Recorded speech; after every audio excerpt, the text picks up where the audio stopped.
There we go. And we're just going to start right now because it's 11 and we have a good crowd here, and I will be keeping an eye on those who are arriving a little bit late. So as I said, you're attending professional development webinar, How to Stand Out in a Virtual Team. This webinar is part of the Work From Home series organized by Workforce Planning Board of Waterloo, Wellington, and Dufferin. This specific webinar is organized in partnership with the Career Education Council, and you will hear from them in just a few moments. This webinar will run until 12 p.m. And let me just start this here. And I assume you can see the presentation, is that correct? All right, perfect. So let me just briefly just tell you a bit more about this series that we are doing and why we decided to organize it. I'm sure almost all of you know what Workforce Planning Board of Waterloo, Wellington, Dufferin does. But for those of you who are new to our events, we are experts on local labor market, and we do community research projects and events addressing pressing issues that arise in the community. As you know, the pandemic has accelerated the future of work trends to work from home, and for some companies, they may never fully return to the workplace or may shift to a hybrid model.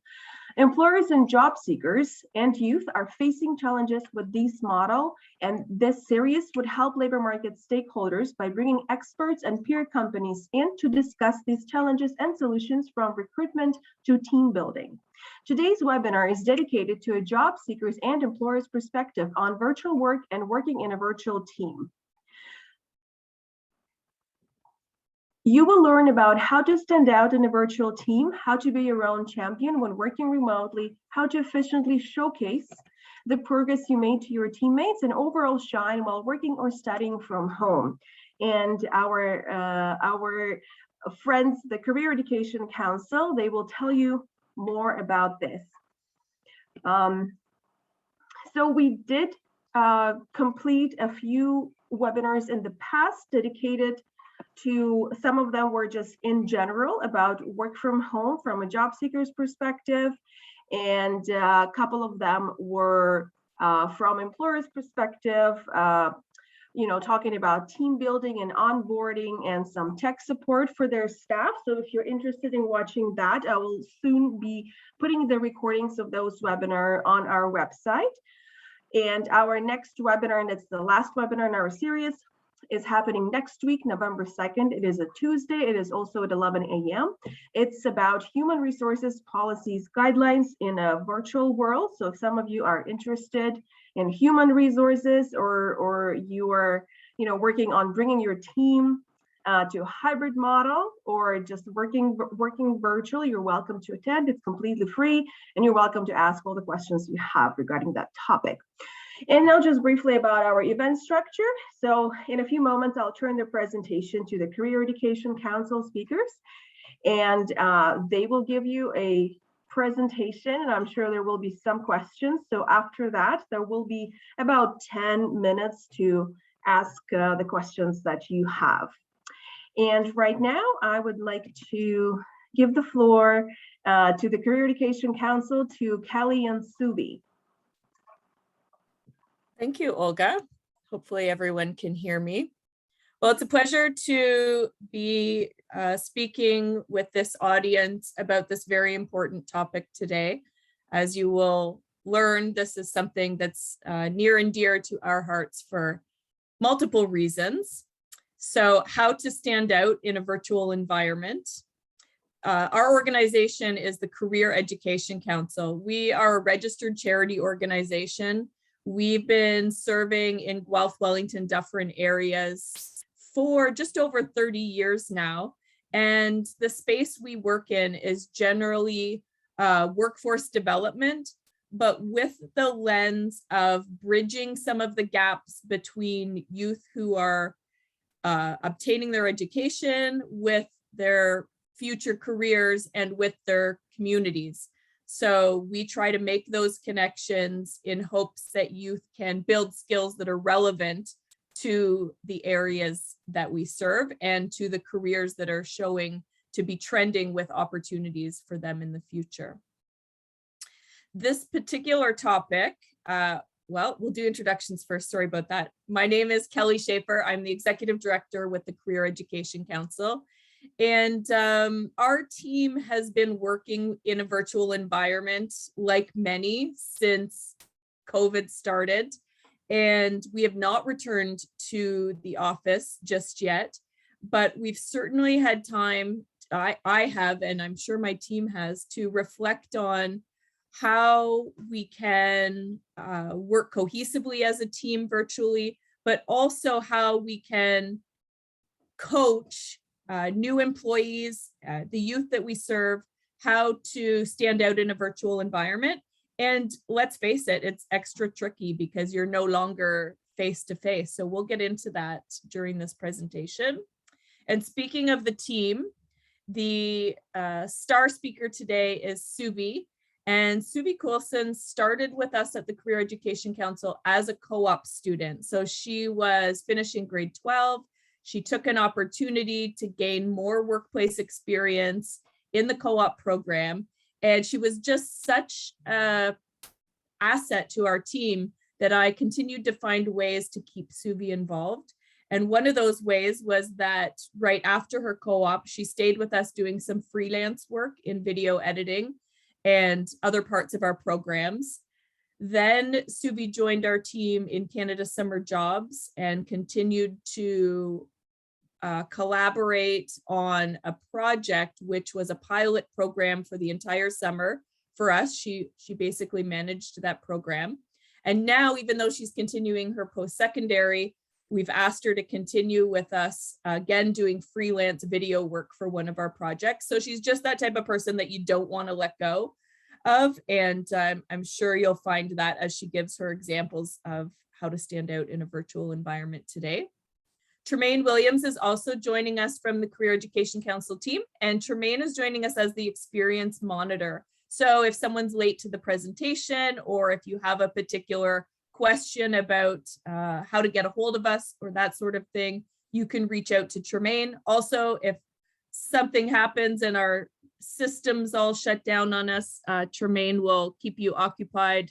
I guess you're going to have to tell jokes or something, Tremaine. We didn't plan this part, but he will help us with the tech side of things and make sure that you have a great experience. So feel free to reach out to Tremaine if you need to.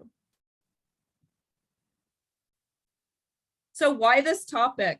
Well, for me, when I was speaking to Olga and the Workforce Planning Board about the series and about this shift to virtual and how we can help businesses and employees and future job seekers to thrive in a virtual work environment, I was very, very keen to contribute in this way.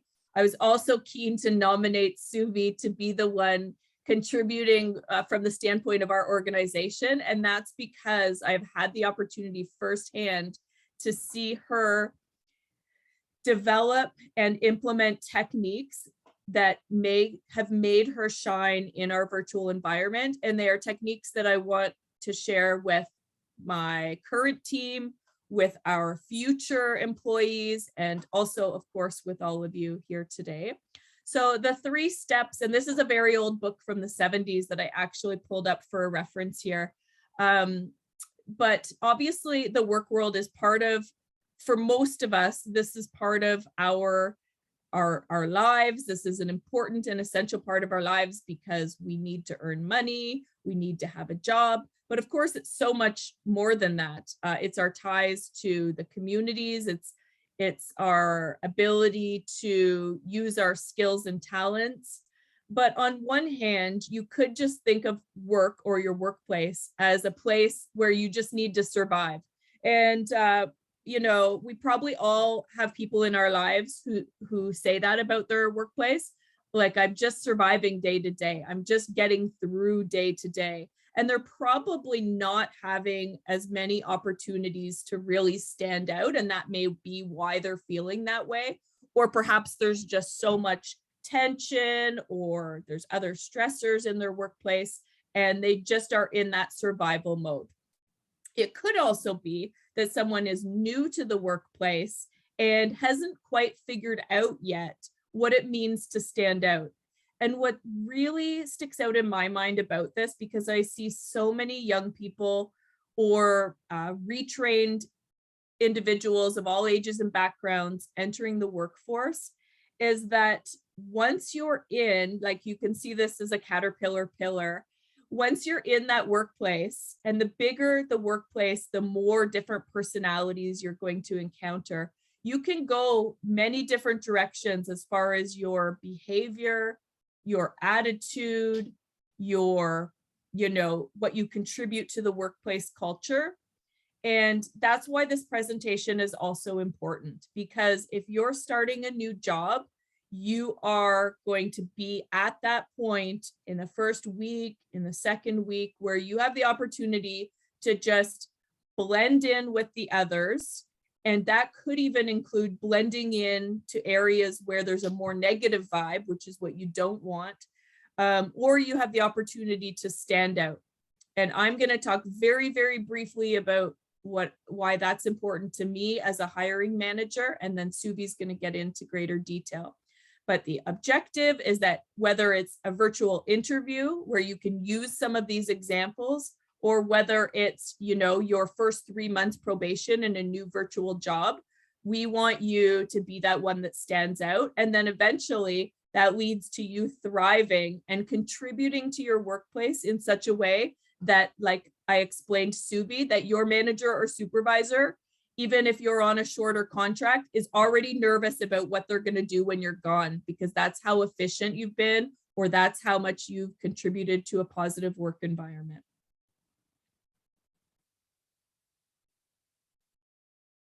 So these are just a few. I'm going to go over a few points that really stood out for me before introducing Suvi. And like I said, she'll get into some actual examples of ways that you can stand out. But again, as a hiring supervisor, and I'm someone who hires for high school co-op, I hire for post-secondary field placements and co-op placements. We hire several people for Canada Summer Jobs every year. We hire project coordinators and project managers, and we hire to fill maternity leaves. So there's this constant cycle of recruitment and hiring, and it gives me lots of opportunities to reflect on the topic of how to stand out, but even more so now that we're managing teams in a fully virtual environment. At this point, I don't see my team at all face-to-face. So there's some really important notes that we're going to make today. One of those is to be an asset to your team. And many of these apply whether you're face-to-face or whether you're virtual, but I'll speak from a virtual lens. So being an asset to your team does tie into some other things I'm going to say, but it means that as part of the team, you are contributing in such a way that people can't imagine what they would be doing on that project, or you're the go-to person if they need something specific on the team, and they know you're there to support them. So being an asset to your supervisor, I think this one's important as well. And that doesn't mean that your role is to be at the beck and call necessarily of your supervisor, unless maybe you're an executive assistant and that's actually your position. It means that your supervisor feels that you rise the level of the team, and that you bring you either model, you demonstrate, you bring different qualities or skills that make the team better. Showing up virtually. Yes, virtually you can show up. So our team works in a virtual environment. As I said, we use Zoom. So we are all on Zoom from the time we start in the morning, not on camera, but just on. We are on the other end of each other's computers. And I don't mean to put words in the mouths of people that are on our team, but I know as the supervisor, and I think my opinion on this does matter, that I feel that my team is there. That's how we have decided to work virtually. That doesn't mean they have to answer questions right away, or people have to always be, raising their hand or calling or whatever the case may be, but I can literally sense it. I can sense right now my team that has come here today to support Suvi and I in this presentation. And for the rest of the afternoon, I'll be able to sense that people are contributing. If I do have a question, I know that someone will reply in a reasonable amount of time. And I'm not left guessing, and I'm not left chasing people down. And I think I have an opportunity to speak about that, but that one is one that is really important to me. Be seen and heard, again, the same thing. And that's something that Suvi probably mentions in her presentation, but being seen and heard can happen in many different ways virtually. It can mean that you can demonstrate your results through graphics. It can mean that you share ideas. We have virtual chat channels, so we have different ways that we interact, but be seen and heard. Sometimes you have to be brave. Sometimes for some staff, that's new to actually share your opinion or to share an idea with the rest of the team, to reach out even to someone on the virtual team that you haven't met before and say, hey, I'm new to the team. Do you have 10 minutes where you could tell me a bit more about your role? You have to remember that we don't have the coffee station to build relationships with anymore when we're virtual. We have to actually engage each other. And if I know that someone has been on the team for a week and they tell me, hey, is it okay if I reach out to different people to say hello? Of course it is. That means you want to be seen and heard, and you are going to be proactive in being a member of this team. Then for sure we support that. Accept challenges and opportunities, of course. And again, sometimes this takes time. I'm not saying that if you're asked to do something, you should just fake it and say you know how to do something that you don't know how to do, but there's a way to accept a challenge while also indicating if you may need certain support on that. A good example would be Olga and I and Suvi working on this presentation today. And, that was a challenge that Suvi certainly could have found some very valid reasons for not being present and not opting in. This was an optional project, but she didn't. She put herself forward and is here contributing today.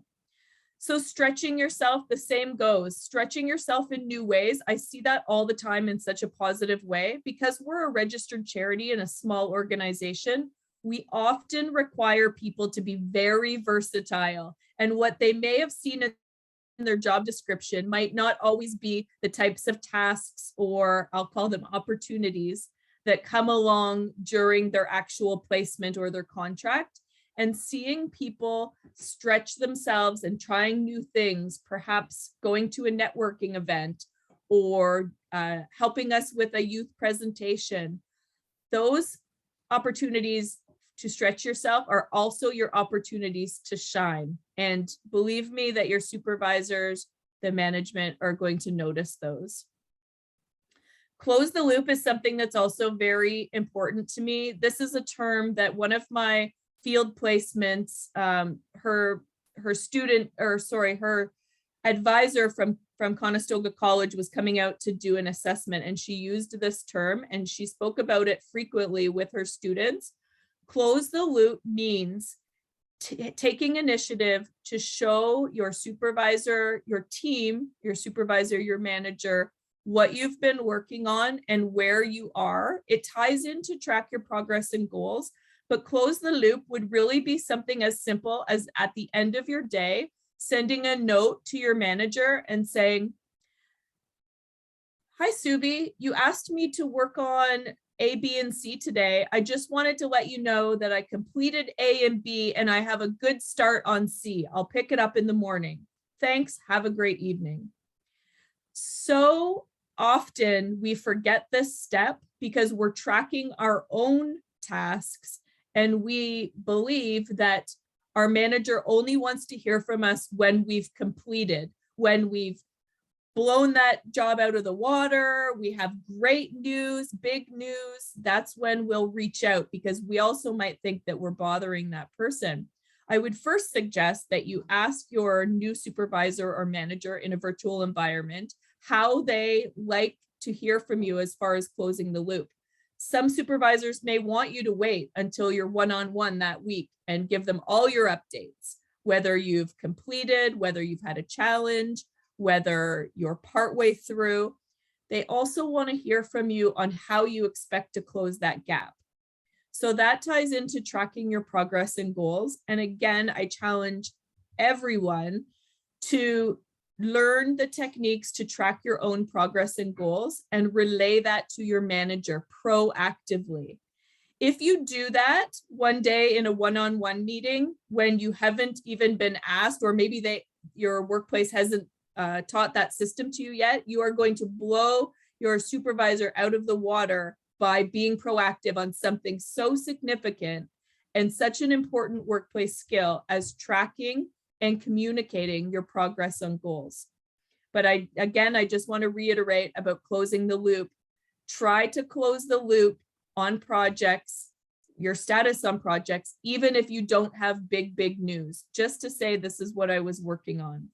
Because again, that allows you to take the work off of your supervisor. They don't have to track you down. They don't have to go, they don't see you log off and then go, oh, I wonder if Tremaine finished that job. I wonder if he was able to do that or where he saved that file.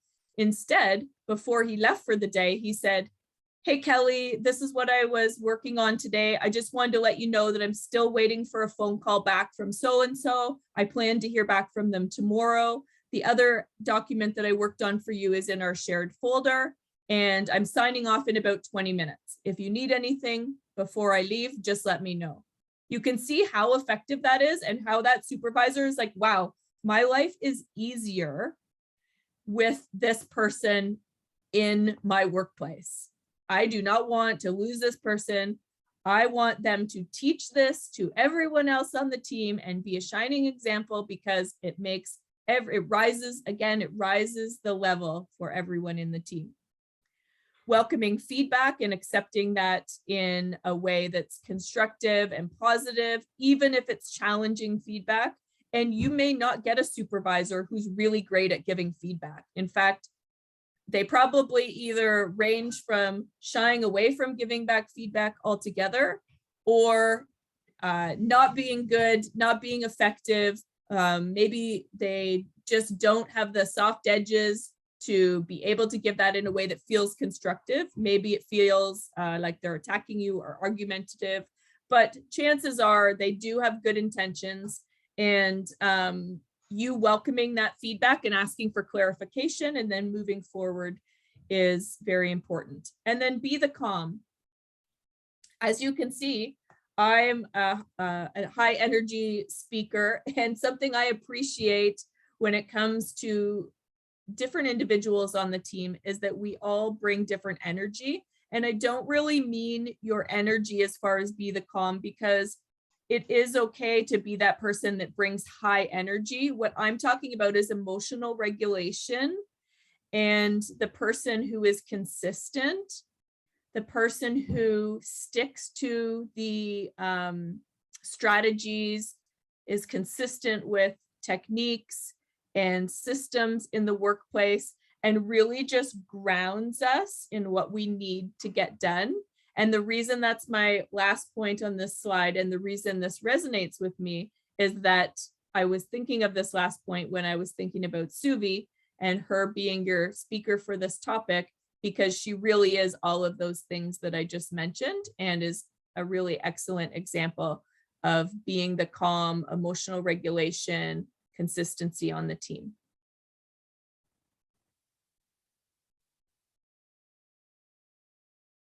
So finally, for my points, I just wanted to say to everyone, as you get into this presentation with Suvi, that it's really not rocket science.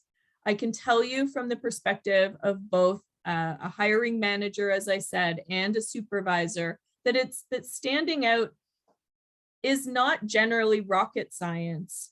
it's really putting yourself out there in those positive ways that I have mentioned, and, you know, making the effort to be that person that stands out on the team, and be the person that you would want to be. Think about back in school when you were, if you were getting assigned to do a project or a presentation, and your teacher grouped you up with other students. Think about the student that you wanted to have on your team as soon as that project was announced, because you know they're a go-getter, they're going to keep your team organized and all those things. So there's some really easy ways to apply that. Give more than you take, which is really about that energy and about those systems, and not being someone that has to be chased around, especially in the virtual environment. If you find that your manager's always asking, you're taking energy, and you need to find the ways to beat them to the punch and bring that information forward. That's your job. And have a vibe that attracts and inspires others is obviously important, and again, contributing to a positive workplace culture. And then just a favorite quote that's always stood out for me in my professional life, and that's, if you're offered a seat on a rocket ship, don't ask what seat, just get on.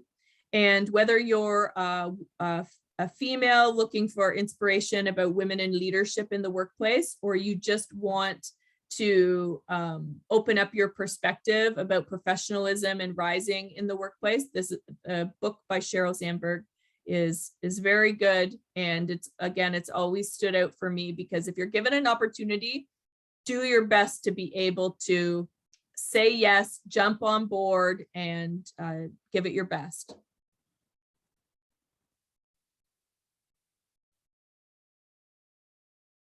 So now I'm going to introduce the person that you're really here to hear speak today, and that's Suvi. And I'm pretty sure I've already mentioned that she's a superstar. So I hope she's feeling the love and feeling confident and ready to give you a great presentation today from the perspective of an employee. Thank you. Great. Thank you so much, Kelly. I always appreciate hearing your comments, and yeah, thank you so much. Okay, so to begin, I just wanted to introduce myself, I guess, again, and just give a little bit more about me. So I'm a first-year student at Sheridan College pursuing a Bachelor of Arts in Film and Television. And if not already evident from my degree, I do have an interest in film, media, and communications. And my work has probably been most notably featured in the 2019 Guelph Film Festival, but I've also been featured in some other exhibitions, mostly student exhibitions and whatnot. As Kelly mentioned, I've been fortunate enough to have worked with the CEC in a number of roles since completing my high school co-op with them last fall.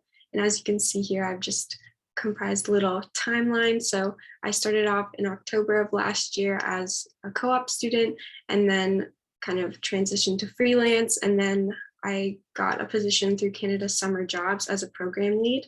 And then once again, I am back in freelance as I'm in my post-secondary education now. So as I'm sure we're all familiar, as a result of the COVID-19 pandemic, much of the workforce has moved online, and this unexpected, unprecedented shift certainly has its challenges, and for many has raised the question, how do I stand out in a virtual environment? Well, as someone who has, I have a couple of ideas, and my 4 main pieces of advice for you are as follows. So really, I have several smaller pieces of advice that I've comprised into these kind of 4 overarching categories. But so the 4 main pieces of advice are to stay organized, to track your progress, to take initiative, and to maintain professionalism at all times. So in order to successfully stay organized, I recommend that you, 1, take care with your emails and messages. So responding to them in a timely manner and ensuring that your grammar and punctuation are appropriate demonstrates care and attention to detail. A great resource that I actually like to use for checking grammar and punctuation is Grammarly. So Grammarly can be downloaded as an app, browser extension, or merely accessed through a web page. And I actually have a little video here. It's really short, just kind of showing how Grammarly works. There's no audio, but hopefully everyone can see that. I took a piece of text from the Grammarly website, and I'm just trying to show kind of how the AI works to find errors that you may have in your writing.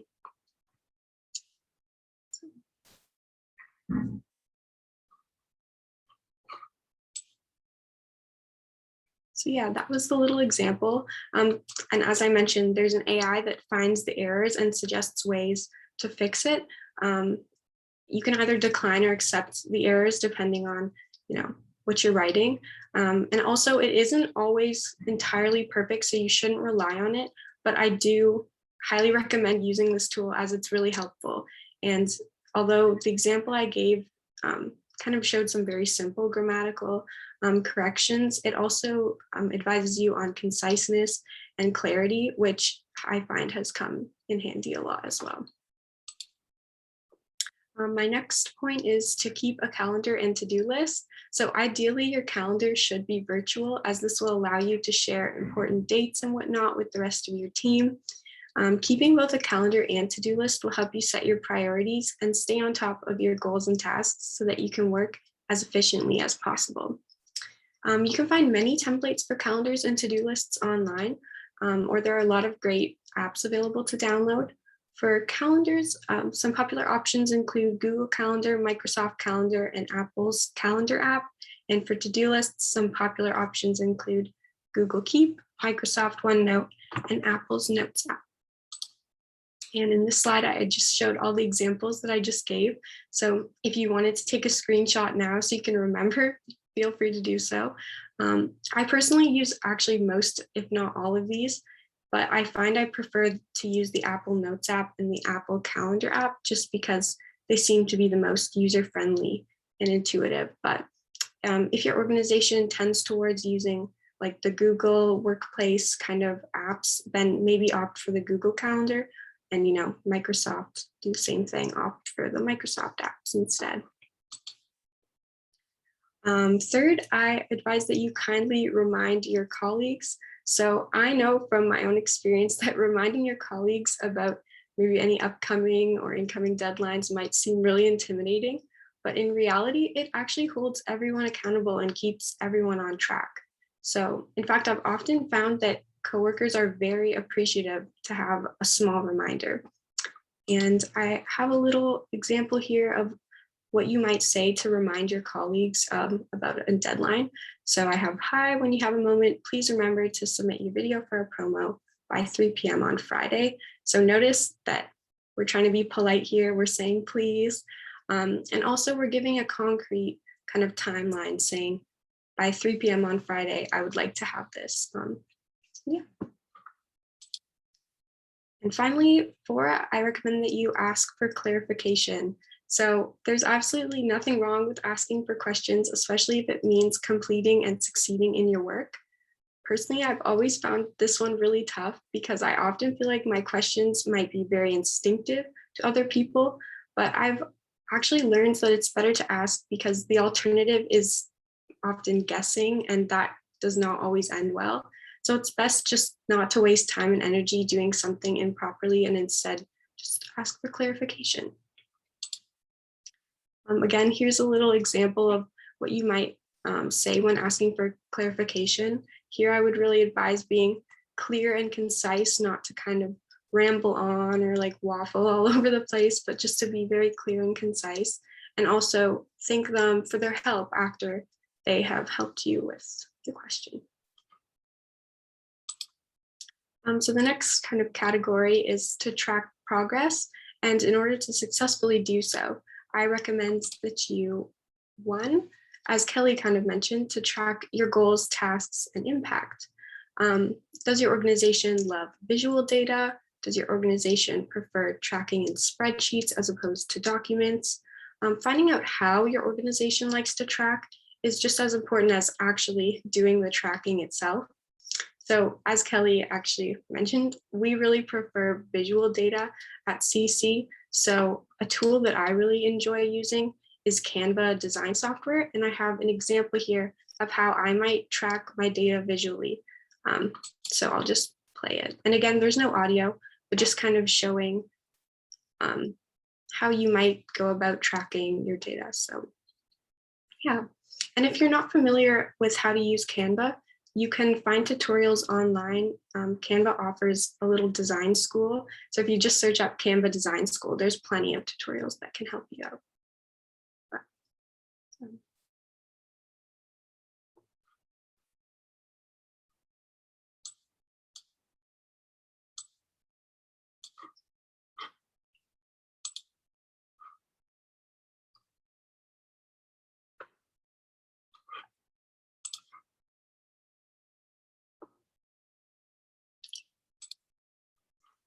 And another resource for tracking goals and tasks is also to use the SMART tracking. This is another one we really love at CEC. And essentially SMART just stands for simple, measurable, actionable, realistic, and time-oriented. And this would be a resource you would use when you're trying to actually come up with goals and tasks. And essentially it just helps you to craft an effective, achievable task and goal that you can really demonstrate your progress on throughout the course of a week, month, whatever it may be. My next point would be to establish a stable update routine. I personally like to post my goals and tasks for each week on Mondays, just because it makes sense for our organization. And then I will give a short status update on my impact and progress at the end of every shift I take that week.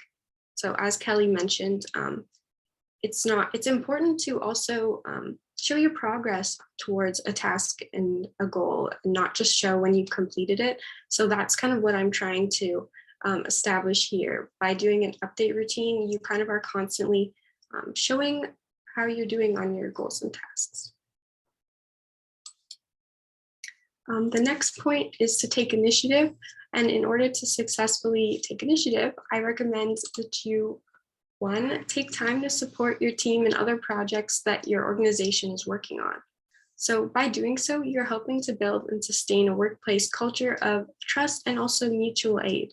And it can also demonstrate passion and leadership in your roles. So an example, this is a really basic one, but just congratulating a teammate on something that they have done well, that can be a positive way to support your team. But it can also mean going to their events, workshops, whatever else the organization may be up to. I'm lucky enough to have my team here supporting me today, so thank you guys for that. And another way is also to send them a personalized text or email.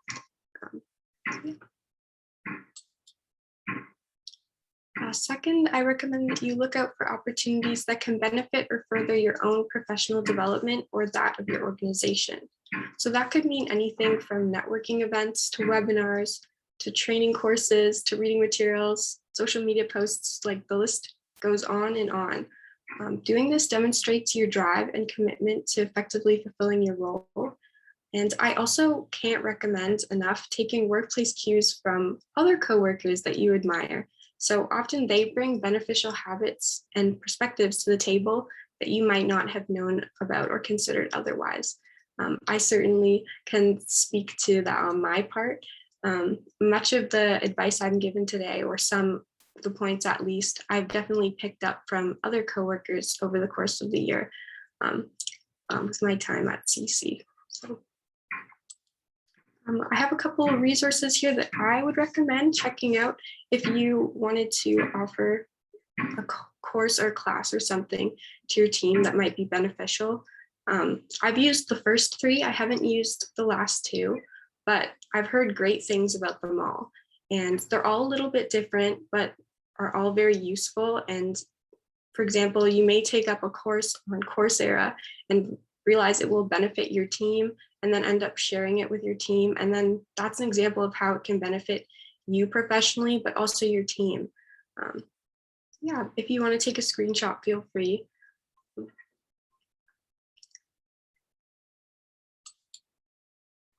And the last point I have is to maintain professionalism.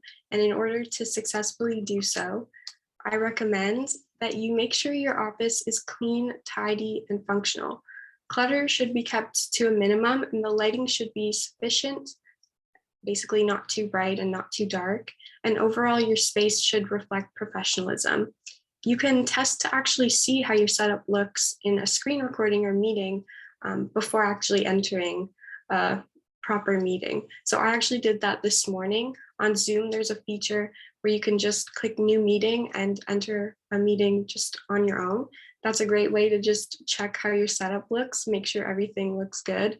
I believe you can also do this on other apps too, like Google Meet, but that was just an example with Zoom. Next, get the ergonomic support that you need. So having an appropriate chair, desk, and computer setup is very important to your physical and mental health. And I personally have found that when I feel unhealthy, the quality of my work suffers as a result, unfortunately. So taking care so that I can be the best version of myself in the workplace is certainly, I would say, a key aspect to standing out. And so I'm sure you can find checklists and whatnot, videos online on how to get proper ergonomic support. Some things that I have are a computer stand so that I'm not hunched over all the time. But if you don't want to invest in a computer stand, you can also use reams of paper instead. That works great. Getting a wrist rest for your hands so that you're not straining the muscles typing on your keyboard all the time. That's a good one. And if you don't want to invest in a wrist rest, you can always use like a makeshift one by just rolling up a blanket or towel. That works well as too. So yeah, those are my 2 pieces of advice. But again, please feel free to check out videos and checklists online because there certainly are many. 3, I recommend that you prioritize your wellness. So this kind of goes off the last one as well. And believe it or not, but I found that many of the habits I've picked up from studying can be really helpful when applied in the workplace. So one strategy that I like to use when engaging in work that isn't maybe as enjoyable or as stimulating, you can try to have something close by that is enjoyable or stimulating. So for me, that might mean music, a cup of tea, a snack, something like that. Just essentially the idea is to try to take maybe a more negative situation and make it more positive. It's kind of like a little mind trick. It's just tricking your mind to have a more positive experience. And in my experience, finding ways to make something exciting that maybe isn't on its own has definitely greatly improved the quality of my work. So. And finally, I recommend that you look the part. So the amount of effort that you put into appearances may be representative of the amount of effort that you put into your work.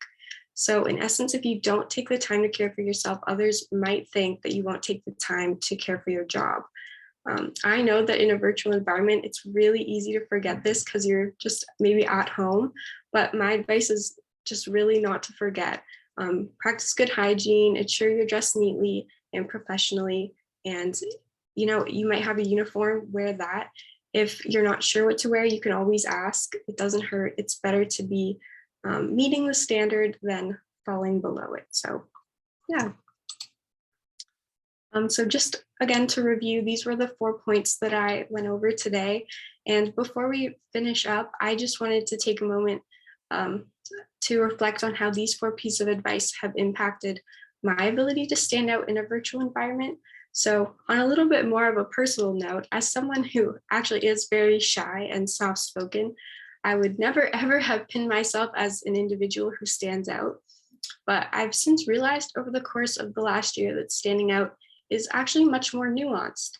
And although it is to some degree, stepping out of your comfort zone and being really bold and brave, it's also about paying close attention to the littler details that others may not pick up on and putting real time and effort into your work.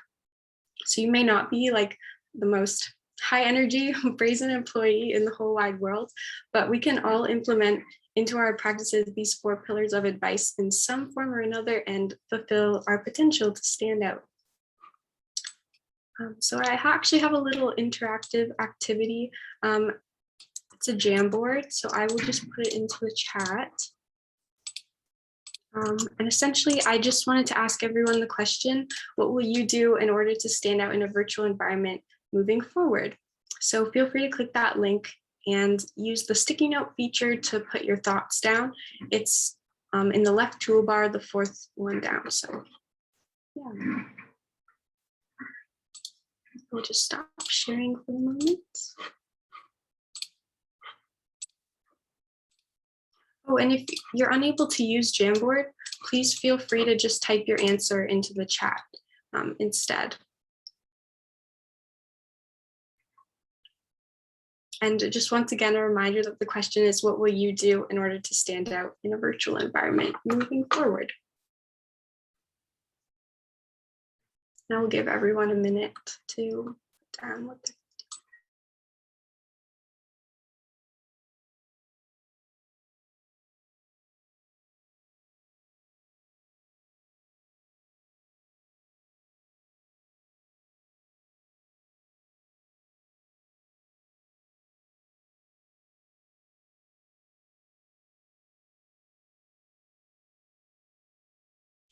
Great, so these are all really great answers. I'll give a few more seconds just to let everyone else put theirs down.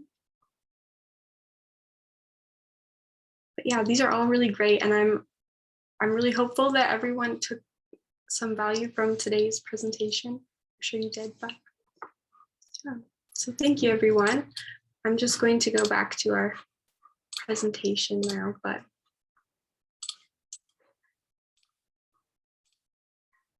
okay, so we're now at the question period of our presentation, so please feel free.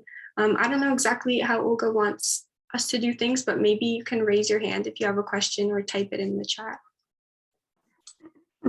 Yes, that's definitely both ways would work. I've been monitoring the chat while you were presenting, and yeah, if someone wants just to raise their hand and you know, ask the question if you have it, or you can just, you know, unmute yourself and speak up. That's also definitely an option here today.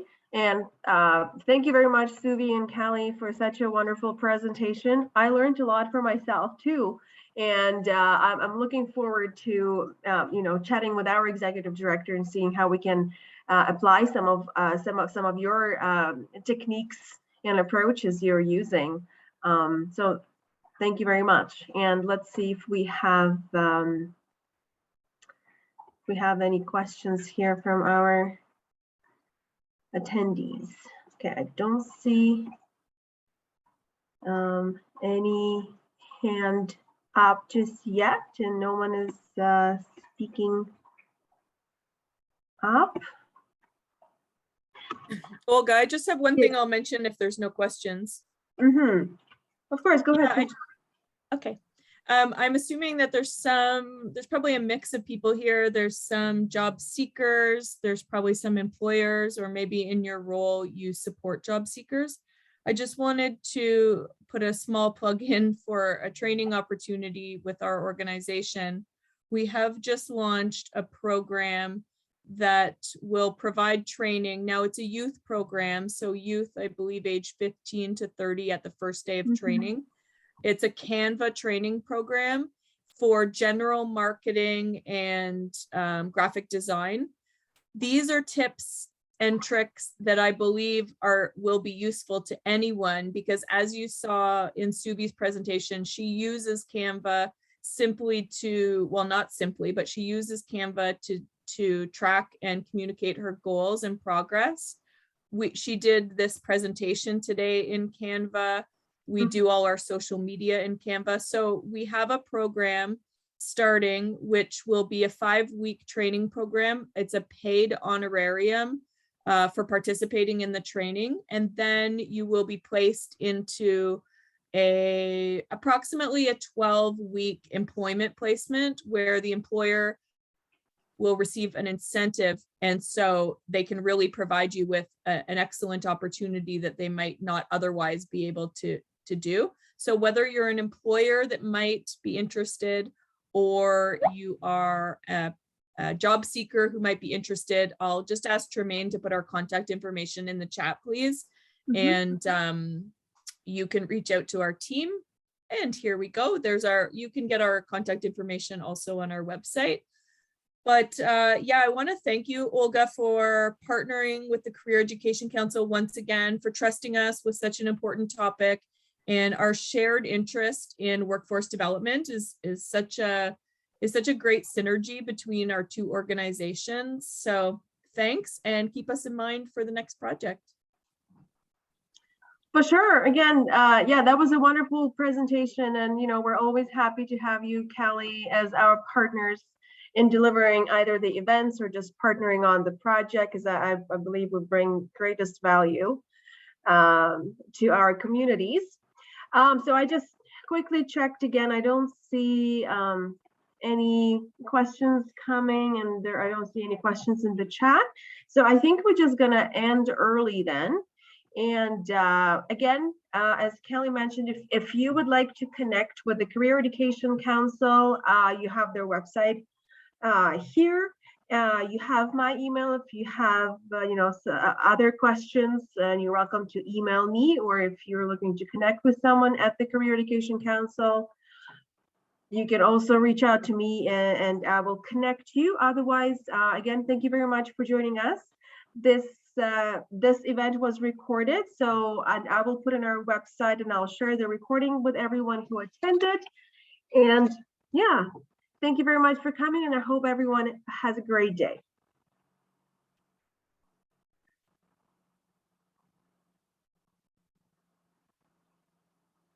Thank you.